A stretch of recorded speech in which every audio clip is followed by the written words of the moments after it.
Oke, selamat bertemu kembali. Kali ini kita akan membahas review dan tips di perkuliahan tengah semester ini.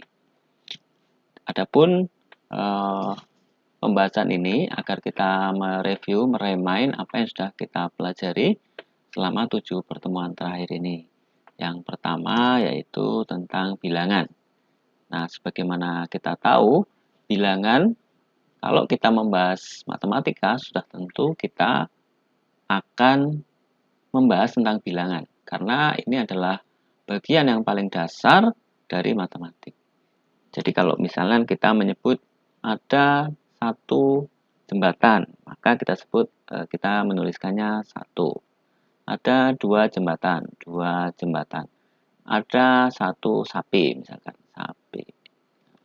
Nah, ini adalah bilangan. Nah, bilangan-bilangan ini yang banyak nanti digunakan dalam matematika. Nah, kita mengetahui sebagaimana kita sudah bahas kemarin, bilangan yang ada dalam pembahasan kita itu ada seperti ini, yaitu kalau dalam bahasa Indonesia yang pertama kita mengenal bilangan asli. Ini bilangan asli. Bilangan asli di sini itu bilangan yang dimulai dari angka 1, 2, 3, 4, 5, 6, dan seterusnya. Nah, kalau dalam bahasa Inggris ini namanya natural number. Natural numbers, natural numbers.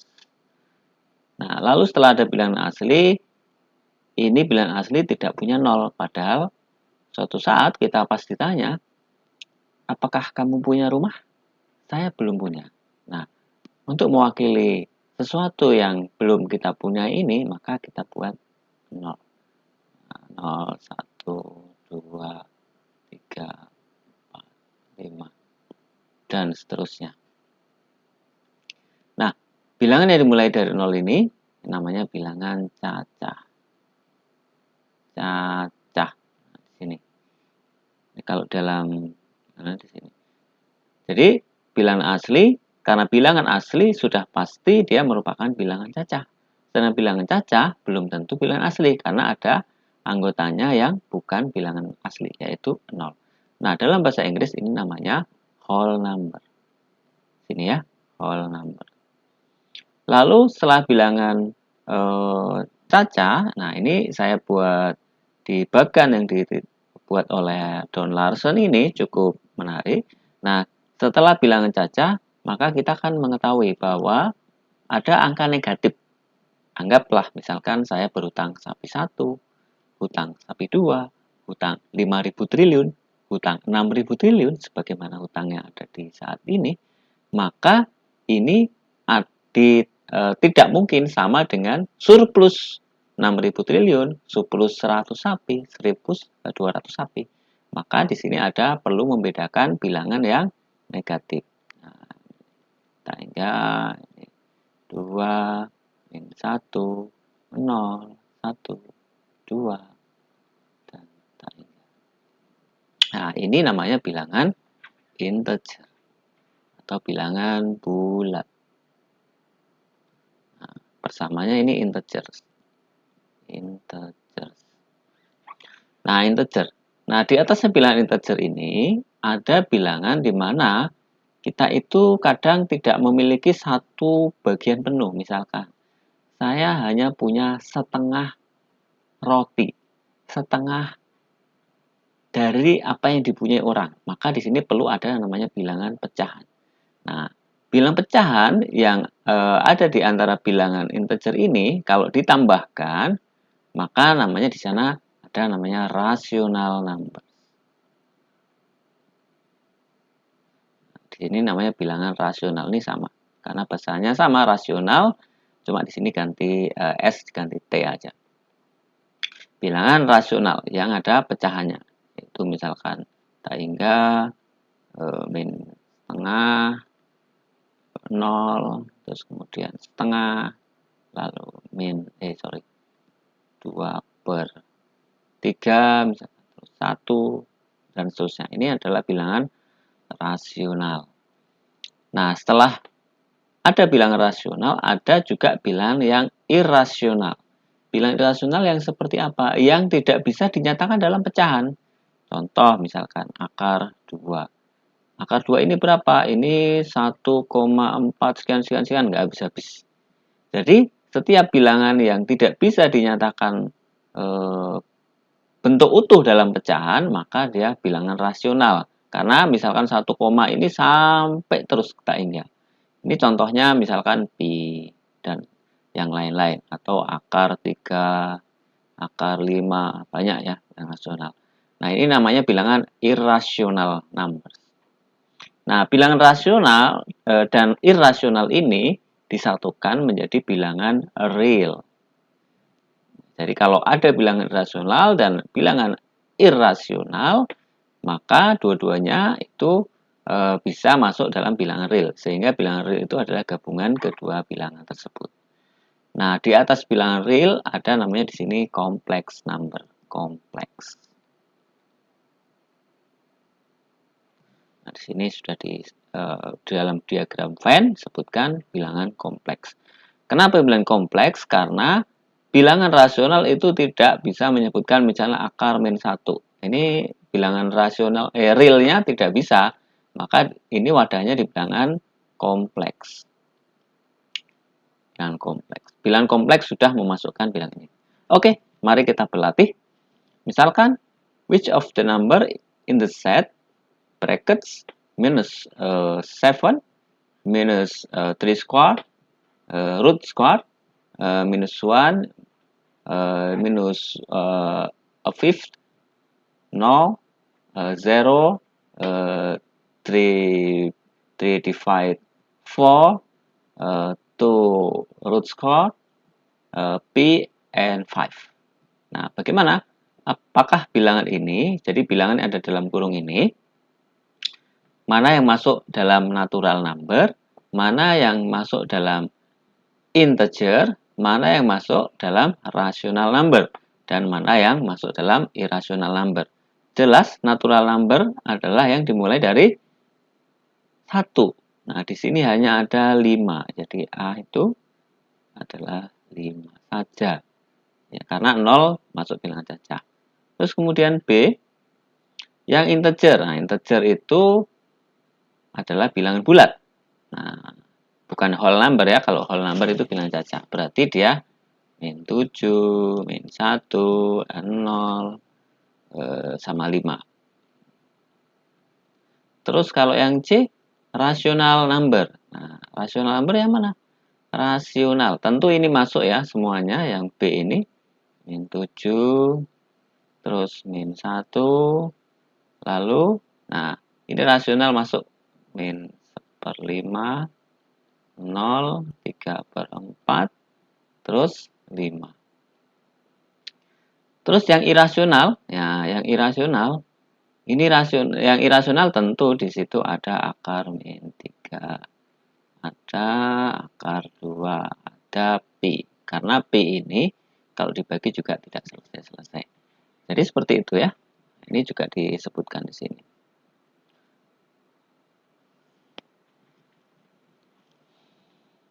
Nah, ini jawabannya. Oke. Sekarang Anda bisa melatih pengetahuan Anda tentang bilangan ini menggunakan soal sebagai berikut. Misalkan, ini contohnya, silahkan Anda kerja dan juga Anda menggunakan contoh-contoh yang lain. Kemudian, materi yang kedua adalah tentang garis. Nah, garis tentu kita sangat familiar. Oh, ini garis, ini garis, ini garis. Jadi, garis ini sebenarnya didefinisikan sebagai titik-titik yang tidak punya lebar tapi punya panjang. Itu garis. Nah, di dalam garis ini yang paling penting kita tidak akan membahas masalah geometrinya, kita membahasnya adalah sifat-sifat dari garis. Nah, di garis ini yang paling penting kita memiliki sifat-sifat yang paling penting dari garis adalah kemiringan atau slope atau gradient. Ini slope itu biasa juga disebut gradien, bisa juga disebut kemiringan. Ini juga disebut nilai tangennya atau diferensialnya. Nah, pokok pembahasan dari sini paling penting adalah kita tahu bahwa slope itu adalah, kita simbolkan kalau kita membahas garis biasa sebutnya M, yaitu ini jarak ini atau delta Y per delta X. Nah, ini paling bagus karena seringkali delta ini kalau dalam gradien itu arah itu jadi pertimbangan, maka akan lebih bagus kalau Anda menggunakan rumus yang ini agar teliti dan tidak salah, yaitu Y2 min Y1 dibagi X2 min X1. Nah, karena apa? Karena delta ini seringkali dianggap positif, padahal belum tentu kalau dalam gradien. Jadi kita menggunakan rumus ini saja. Karena kalau gradiennya ke kanan, dia itu M-nya positif. Jadi seperti ini. Kalau ke kiri, nah ini M-nya negatif. Oke, ini tentang slope. Jadi garis itu kita sifat karakteristik yang paling penting dari garis adalah slope-nya atau kemiringannya. Oke, sekarang kita lanjut. Bentuk garisnya itu persamaannya bisa bermacam-macam. Ini contohnya, misalkan persamaan umumnya kalau kita mengacu pada jenis linearitasnya, jelas dia persamaan linier yang pertama, yaitu AX plus BY plus C. Nah, ini bisa Anda ubah menjadi BY sama dengan AX min C ya, sorry. Nah, sehingga Y sama dengan min A per B X dikurang C per B. Nah, bentuk yang seperti ini akan sama dengan yang ini. Jadi Y sama dengan MX plus B. M ini adalah gradien. Oke, ini yang pertama. Bentuk yang populer pertama. Terus bentuk yang kedua adalah bentuk jika kita mengetahui slope-nya. Ingat, kalau ada slope-nya kita ketahui, lalu slope tadi itu melewati titik tertentu, Anda bayangkan seperti ini. Ini ada garis, punya slope, tapi ada titik tertentu yang harus dilewati, maka dia harus persamaannya pasti tertentu. Karena gradien yang slope-nya sama seperti ini belum tentu juga melewati titik yang ini. Bisa saja dia kayak gini. Kayak gini. Ini slope-nya sama. Nah, oleh karena itu, rumus yang dipakai adalah Y min Y1 sama dengan M dikali X min X1. Oke. Nah, ini yang bentuk kedua. Nah, bentuk yang ketiga, ini saya tulis di sini saja. Itu kita bisa nyatakan dalam bentuk persamaan ini. Kalau ada dua buah titik kayak gini, lalu garisnya ini bagaimana? Nah, garis yang menghubungkan dua buah titik ini, karena dua titik ini hanya bisa dihubungkan oleh satu garis, maka persamaan juga tertentu. Kita bisa nyatakan dalam bentuk Y min Y1, Y2 min Y1 sama dengan X min X1, X2 min X1. Oke ya. Nah, ini X1, X2-nya Anda boleh bolak-balik, tapi yang penting pada saat memasukkan di rumus ini, dia harus konsisten. Oke. Nah, kemudian kalau ada dua buah garis, maka garis ini itu bisa bentuknya kayak gini, paralel. Sampai kapanpun tidak bertemu jika slope-nya itu sama atau M1 sama dengan M2. Nah, garis juga bisa posisinya seperti ini, misalkan tegak lurus, ini siku-siku. Ini L1, ini L2 misalkan.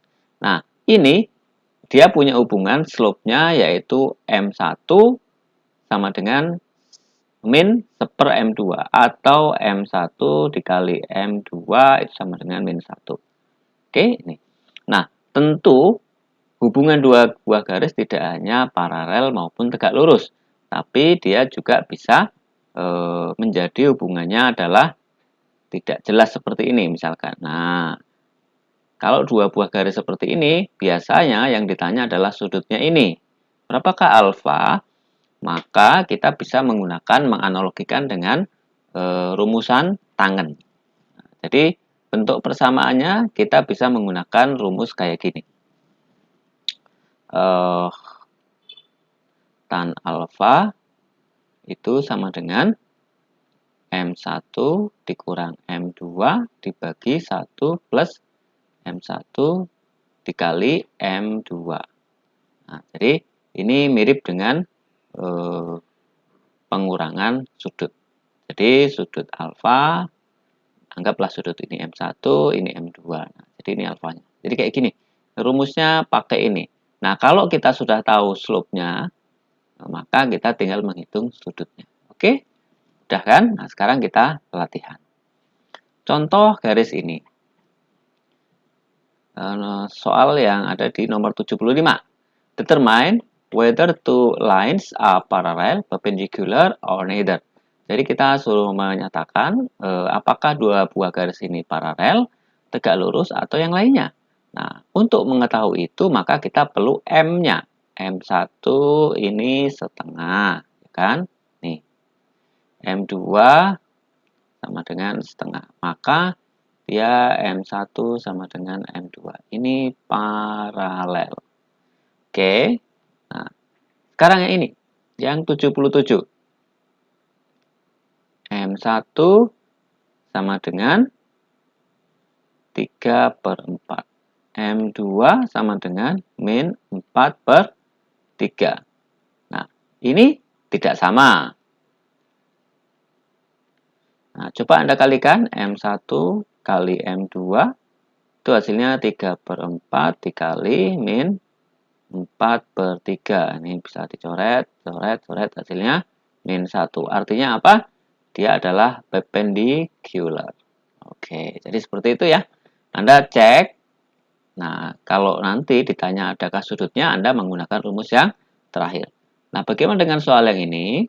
Nah, soal yang ini ada dua buah titik. Oke, L1 ada dua buah titik, maka Anda pakai rumus yang ini.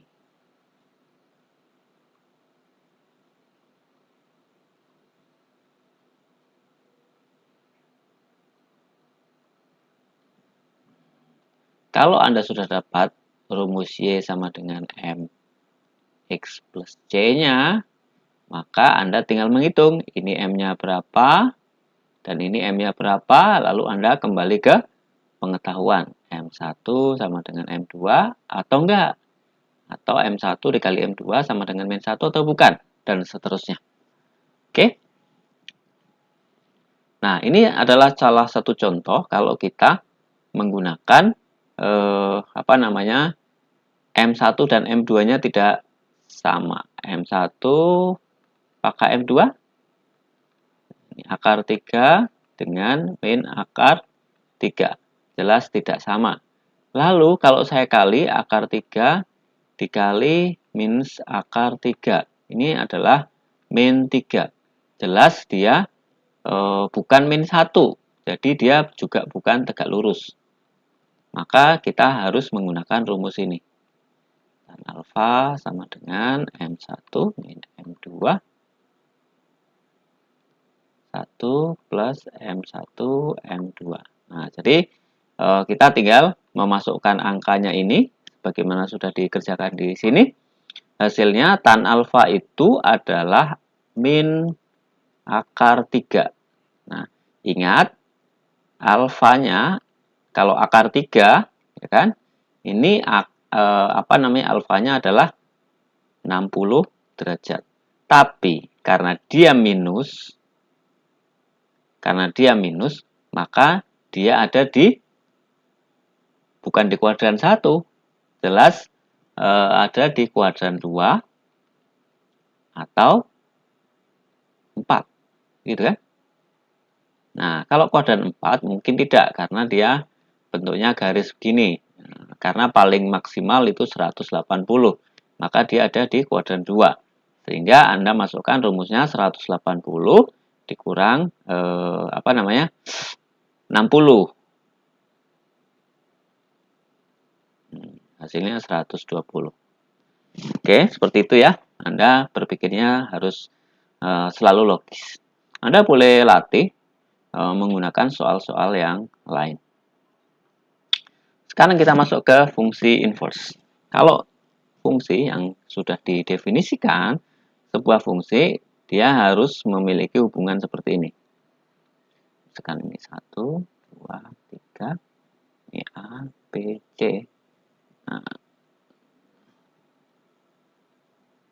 Nah, jika anggota di sini memiliki satu pasangan di sini, maka adalah fungsi. Kalau yang tidak fungsi bagaimana? A, B, C. Nah, jika tidak fungsi itu yang seperti ini misalkan. Nah, anggota ini tidak punya pasangan, maka dia bukan fungsi. Atau yang begini. 1, 2, 3, A, B, C. Atau yang seperti ini. Nah, anggota yang di A, di domain pertama ini, di domain, dia memiliki dua buah anggota di di sebelah range-nya. Jadi itu tidak boleh. Nah, sehingga inverse itu juga harus memiliki kondisi seperti itu. Nah, di sini keberadaan fungsi inverse kita bisa deteksi dengan teorema monotonis. Jadi jika F adalah monoton murni pada daerah asal, maka F memiliki inverse. Nah, yang dimaksud monoton murni itu adalah monoton fungsi naik. Ingat, fungsi naik itu yang jika X1 lebih kecil dari X2, kalau dimasukkan dalam fungsi, kita akan dapatkan Fx1 itu juga lebih kecil dari Fx2. Oke. Nah, fungsi turun itu sebaliknya dari ini. Jadi, X1 lebih kecil dari X2. Kalau dia dimasukkan, maka Fx1 itu lebih besar dari Fx2. Ini fungsi yang ini naik, yang ini turun. Nah, jika ini naik dan ini turun, maka dia memiliki inverse. Jadi kira-kira seperti itu. Nah, jadi itu yang harus Anda cek, Anda perhatikan. Langsung saja. Bagaimana kalau soalnya ini? Nah, Anda tinggal cek saja. Ini kalau dibikin soal kan Y sama dengan X kuadrat plus 5. Min X kuadrat plus 5. Anda cek. Apakah setiap anggota di domain X, anggaplah X-nya real ya, itu memiliki pasangan Y-nya. Nah, di sini jelas ada ya, X-nya mau berapapun dimasukkan, ada nilainya. Jadi dia jelas fungsi inverse. Jadi Anda jelaskan karena setiap, jadi ini ya dari fungsi ini, setiap anggota X, jadi seandainya misal X bilangan real, maka karena setiap anggota X memiliki pasangan di Y, maka Y adalah fungsi dari X. Ya, kira-kira begitu ya. Jadi dibuktikan, terus kemudian Anda beri kata-kata seperti ini. Anda bisa uji dengan soal-soal yang lain. Monggo. Lalu, ini soal-soal yang Anda bisa latih. Kemudian sekarang kita tentang sudut. Nah, di dalam sudut ini, kita tentu mengetahui pertama sudut itu kalau di Indonesia kita biasa menggunakan derajat. Tapi selain derajat juga ada namanya radian yang banyak sekali digunakan di saintifik. Jadi secara umum yang paling digunakan itu justru radian. Tapi karena kita di Indonesia, maka kita lebih terbiasa menggunakan derajat. Nah, yang perlu kita ketahui dari sudut-sudut ini, yang pertama adalah tentu satuannya. Di sebuah lingkaran ini, maka sudutnya adalah 360 derajat. Oke, nah kalau siku-siku artinya 90 derajat. Kalau dia lurus, dia 180 derajat. Nah, kalau dibuat dalam bentuk radian, maka 360 derajat ini sama dengan 1 kali keliling kan? Berarti 2pi. Jadi 2pi ini sama dengan 360 derajat. Maka pi itu 180 derajat. Ingat, pi itu 180 derajat. Ini artinya pi radian itu sama dengan 180 derajat. Kalau 1 radian bagaimana? Ya, tinggal Anda bagi saja. 1 radian berarti 180 derajat dibagi pi. Ini hasilnya kira-kira 57 sekian. Anda bagi sendiri. Itu yang pertama. Yang kedua, Anda harus bisa menghubungkan sudut dengan kehidupan sehari-hari. Misalkan, ini arah timur, ini utara, ini selatan, ini west, barat. Nah, dari timur ke sini, ini sudah pasti 90 derajat. Karena dia siku-siku. Ke arah sini, dia harus 180 derajat. Nah, yang Anda harus perhatikan adalah perbedaan antara sudut yang ada di kuadran ini. Misalkan kalau dalam matematik, ini kuadran 1, ini X, ini Y ya. Ini kuadran 2, ini kuadran 3, ini kuadran 4. Nah, dia ngitungnya dari sini. Sini itu 90 derajat. Dan ke sini 180 derajat. Sini 270 derajat. Nah, berbeda kalau Anda menggunakan direction yang ada di kehidupan sehari-hari. Kita ngitungnya ini 0. Ke sini 90, sini 180, sini 270, sini 360. Maka Anda harus perhatikan ini konteks permasalahannya. Kemudian selanjutnya adalah jam. Nah, kalau saya punya jam, misalkan ini jarumnya, misalkan ini kan 12 ya. Ini 1, ini 2, ini 3, ini 4, ini 5, ini 6, dan seterusnya. Nah, kita harus bisa membayangkan kalau jam 3 bagaimana? Jam 3 berarti jarum pendeknya di angka 3. Nah, sudutnya berapa ya? Sudutnya Anda bayangkan sendiri saja, ini berapa? Kira-kira gitu ya. Jadi Anda bayangkan sendiri sudut itu seperti itu bentuknya.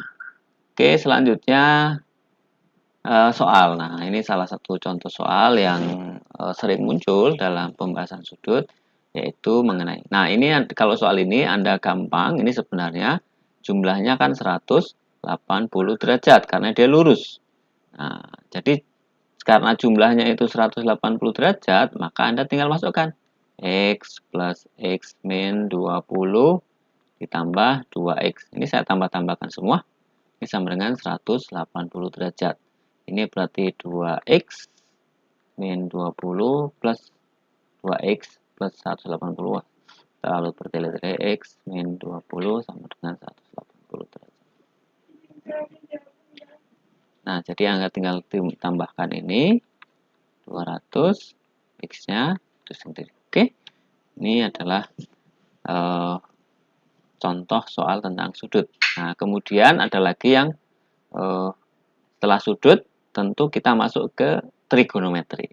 Jadi banyak soal yang bisa dipakai untuk sudut, tapi kita masuk ke trigonometri. Nah, yang paling penting dari trigonometri, kita harus memahami konsep dari sin, cos, dan tan. Langsung saja, ini saya sudah kopikan image mengenai sin, cos. Nah, Anda perlu perhatikan gambar segitiga siku-siku ini. Ini sudut alfa, ini beta. Di sini Anda ingat bahwa Pythagoras itu hukumnya seperti ini kan rumusnya.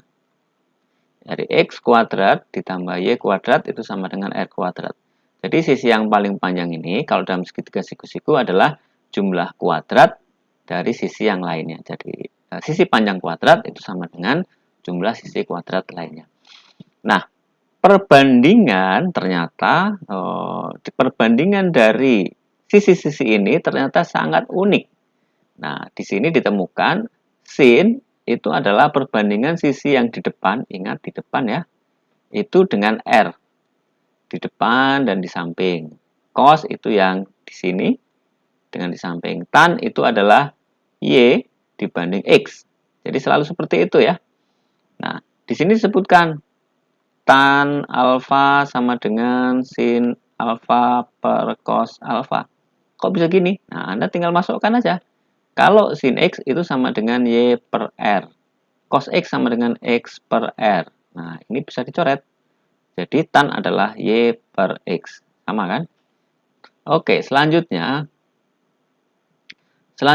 kebalikan dari sin adalah cosec. Jadi sepersin. Cos adalah sepersekan, sekan. Jadi sepercos. Tangan itu kebalikannya kotan. Lalu ini juga sama saja ya rumusnya. Nah, itu yang pertama. Anda betul-betul harus paham ini. Lalu yang kedua, bagaimana sudah kita bahas tadi, kalau dalam matematik itu nolnya ada di arah timur. Nah, dia ke sini ya. Ini kuadran 1, 2, 3, 4. Nah, kalau dari hubungan ini ya, hubungan ini, nilai dari sin alfa itu sama dengan cos beta. Ini ya, di sini. Coba sin alfa apa? Coba Anda cek, sin alfa adalah Y per R. Nah, cos beta kan di sini. Itu sama dengan Y per R. Oke, Anda perlu ingat sehingga ada rumus seperti ini. Jadi, sin alfa sama dengan cos 90 min alfa. Kira-kira gitu ya. Nah, ini Anda hafalin aja. Terus, selanjutnya adalah rumus-rumus yang Anda perlu ingat. Yang pertama tadi udah ya, sekan itu sepercos, cosec itu sepersin, kotan itu sepertangen, lalu ada perumusan yang seperti ini ya.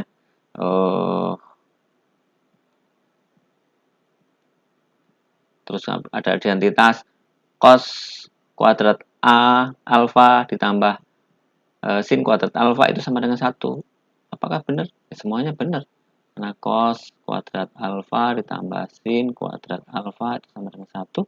Ingat, Anda masukkan ini X per R kuadrat, ini tambah Y per R kuadrat, ini sama dengan X kuadrat tambah Y kuadrat per R kuadrat plus R kuadrat, ini X plus Y kuadrat dibagi R kuadrat. Nah, X per Y ini kan sama dengan R juga.